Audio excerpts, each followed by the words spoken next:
Yesterday, there was a heinous terrorist attack in the UK. It seems that in Britain, Jews cannot go to shul safely anymore.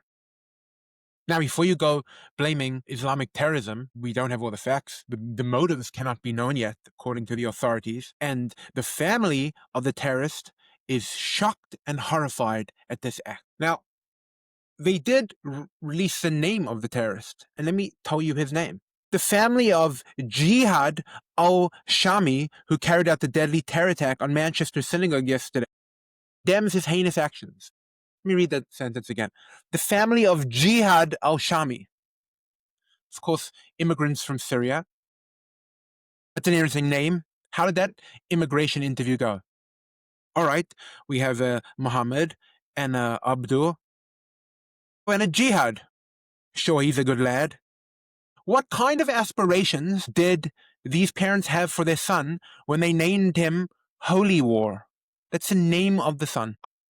Yes, we'll just name our son Charles Manson. I don't know. Let's name our son Mussolini. What in the world? How is this a surprise? They're shocked and horrified. They're surprised. This is what they raised him to do. This is what they named him. This is what they named him. This is what this culture promotes. I have come to the conclusion that Islam is incompatible with Western values. Immigration from Arab countries is incompatible with Western values. The reason is because, unlike other immigration, Islam is a religion of conquering. That is the commandment of all Muslims. Let me explain to you what I mean by that. Judaism certainly believes in conquering Israel. I'll make no bones about that. Certainly that's a promised land that the Jews were promised, and we certainly expect to conquer that. But we are not commanded to conquer any other parts of the world. We are not commanded to proselytize. We are not commanded to change the countries that we live in. But Islam is not like that. Islam is commanded to conquer the world. And you see that's what's happening in all of the world, in Minnesota and in Dearborn, Michigan, and the like, and all over Europe. Europe is just turning into these Arab countries which have just no tolerance for the local population. They have no interest in assimilating to the local culture. And what do they get for it? Why do these countries do it? And they're just producing terrorism.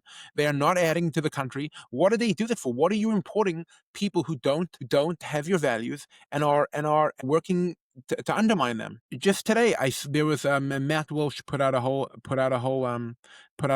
article about incestuous marriages, how dangerous it is for children, how the UK just put out a memorandum that's not so bad that first cousins are marrying each other, because the birth rate defect is only at 2% for normal babies, and at first cousins it's like 6%. That's a tripling of the risk. These cultures do not value, these cultures do Western values, and they are seeking to undermine it. And the reason why that this even happened is because Europe just refuses to have babies. These lazy Europeans, self-absorbed Europeans who are busy running flotillas to Israel, just cannot understand that if they don't uphold their own culture, if they don't have children, if they don't increase their population, then the countries will just be taken over by workers who don't respect their country and don't respect their values, and will ultimately turn Europe into the Middle East.